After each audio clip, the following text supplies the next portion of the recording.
अब है राम जी की विरह व्यथा। सीता के विरह में राम दशा, या इसका दिया शीर्षक राम जी की विरह व्यथा।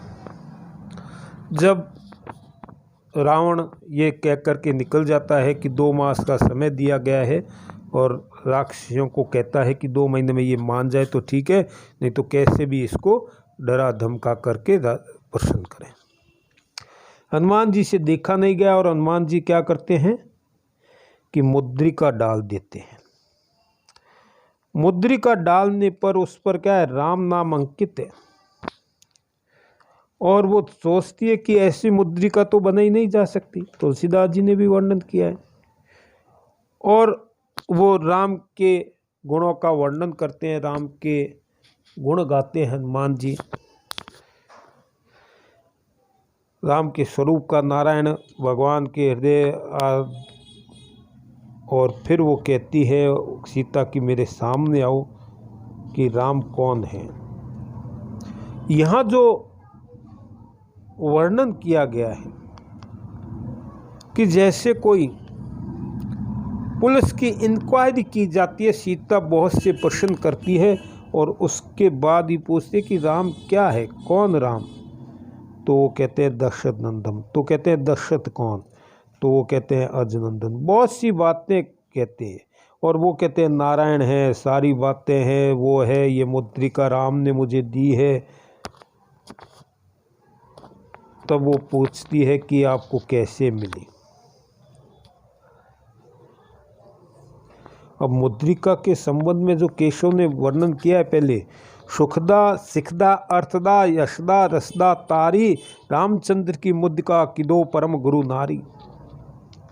आगे फिर वो कहती है कि श्रीपुर में बन मध्य हो तू मग करी अनीति, कई मुद्री अवतियन की को करई प्रतीति। ये सारी बातें होती है। और फिर आगे वो पूछती है कि उसका कुछ कुशल क्षेम बताएं, सारी बातें बताएं।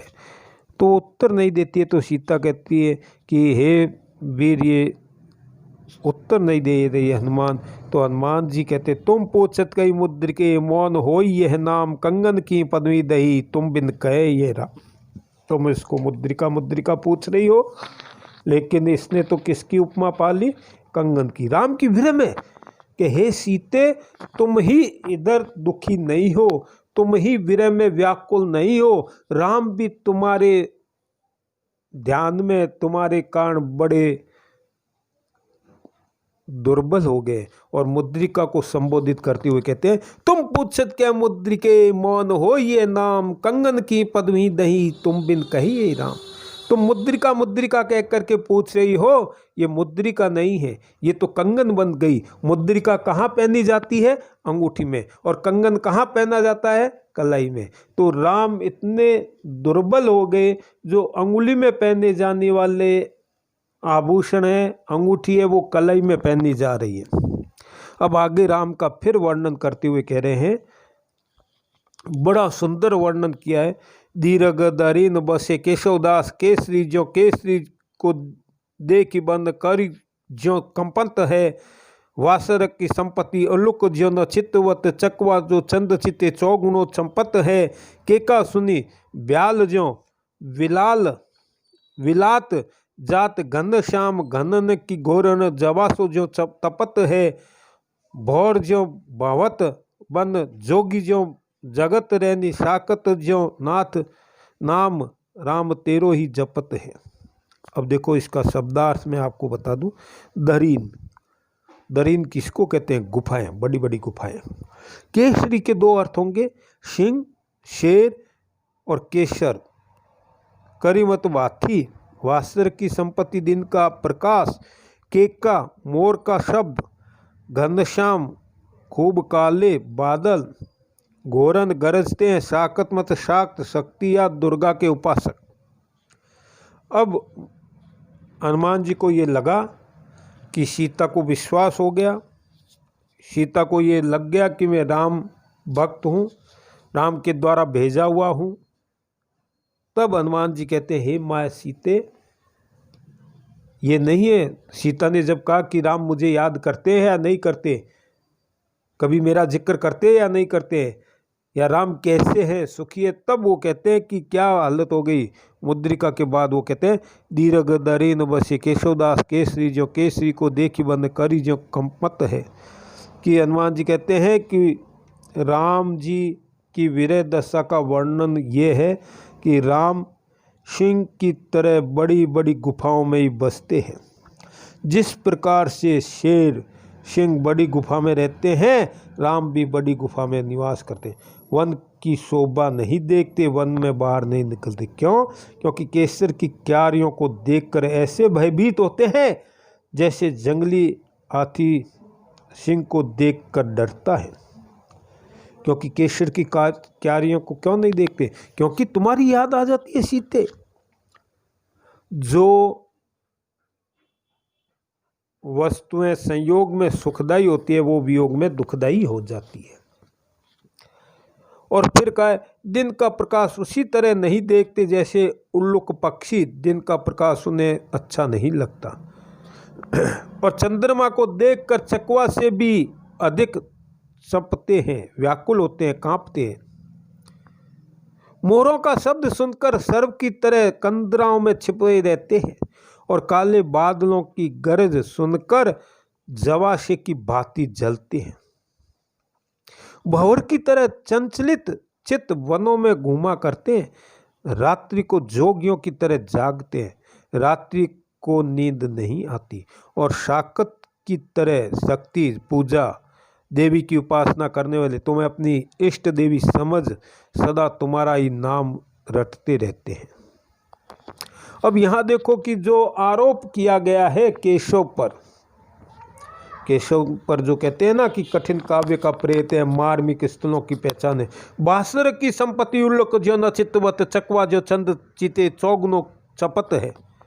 बासर की संपत्ति उल्लू की उपमा दे दी, राम को उल्लू बना दिया कि राम क्या है, उल्लू के समान है। ये उपमा शोभा नहीं देती, कोई भक्त कवि ऐसी उपमा दे नहीं सकता। राम को उल्लू बता दे, श्री राम को उल्लू कह दे, ये कोई भी भक्त ऐसी उपमा नहीं दे सकता। उपमाएं बहुत सी है, इसीलिए तो कहते हैं कि केशव मतलब केशव पहले कवि थे, उसके बाद भक्त थे। और इसी कारण आपको जब केशव कठिन काव्य का प्रेत है तो इसका विस्तार से बताया गया है।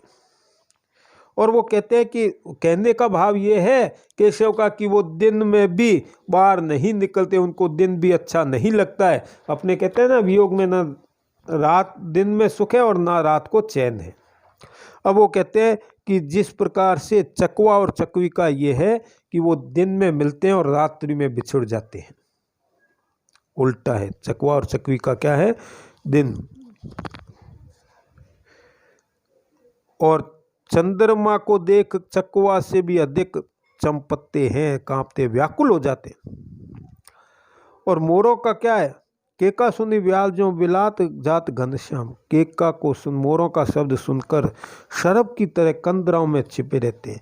क्योंकि मोर क्यों बोलते हैं, मोर का बोलने का कारण क्या है, मोरों का बोलने का लक्ष्य क्या है। मोर जब बोलते हैं तो क्या होता है, प्रकृति किसकी ओर संकेत करती है, वर्षा की ओर। मोर वर्षा ऋतु में नृत्य करते हैं, बोलते हैं, तो वो कहते हैं कि वो भी उनको अच्छी नहीं लगती। क्योंकि जैसे ही घनश्याम बादल आए, वर्षा हुई, तो तुम्हारी याद आ गई। शरब की तरह छिपे रहते हैं। और काले बादलों की गरज सुनकर जवाशे की भांति कांपते हैं। जिस प्रकार से काले बादल गर्जन करते हैं, बादल आ गए तो राम दुखी हो जाते हैं। जो चीजें संयोग में सुखदाई है, वियोग में वही दुखदाई है। और आगे फिर कहते हैं कि रात्रि को जोगियों की तरह जागते हैं, कि ज्यों बहुत जोगी ज्यों जगत रहनी, शाकत ज्यों नाम राम तेरो ही जपते। योगी जो होते हैं वो क्या करते हैं, रात में जागते हैं, रात्रि को नींद नहीं लेते। अर्थात हे माँ सीते, राम रात्रि में तुम्हारे वियोग में राम रात भर जागते रहते हैं, अर्थात रात को नींद नहीं आती। और आगे फिर कहा है कि जिस प्रकार से शाकत शक्ति की उपासना करने वाले, देवी की उपासना करने वाले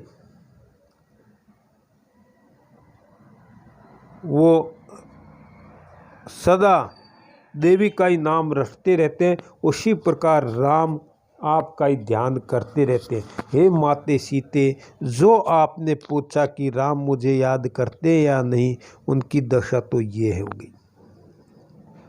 अब क्या होता है कि जब कोई पत्नी वियोग में होती है, पति से दूर होती है, तो उसके सामने ये नहीं कह सकते कि वो तो आनंद पूर्वक है, मौज कर रहे हैं, सब कुछ है, ये नहीं। वो ये कहते हैं कि दुख तुम्हें ही नहीं है। हे माँ सीते, राम तो तुमसे ही ज़्यादा दुखी है, राम की हालत तो ये हो गई। हे माते, राम को पता होता कि आप लंका में हैं तो राम कभी के ले जाते, अर्थात आप धीरज धरे, राम आपको ही याद करते हैं और किसी को याद नहीं करते। हे माते, आपका जो आगे कहिए ना, कंगन की पदवी दई तुम बिन कहिए राम, कितना अच्छा वर्णन। कवि की दृष्टि से तो केशव ने बहुत अच्छा वर्णन किया है, लेकिन हम भक्त की दृष्टि से देखें, भक्ति की दृष्टि से देखें तो ये वर्णन जो उल्लू की उपमा देना राम के लिए उचित नहीं है। और वो भी किसके मुख से दिलवाई है? परम भक्त हनुमान के मुख से कहलवा दिया केशव ने कि उल्लू के समान है। तुलसीदास जी ऐसा वर्णन नहीं कर सकते। केशव भावों में डूब गया, ठीक है, केशव विरह के वर्णन में डूब गया, विरह में ये बात कह दी केशव ने कि राम उल्लू के समान है, लेकिन कहलवाई भी किससे है? हनुमान जी के द्वारा। हनुमान जी वर्णन कर रहे हैं, ये उचित नहीं है।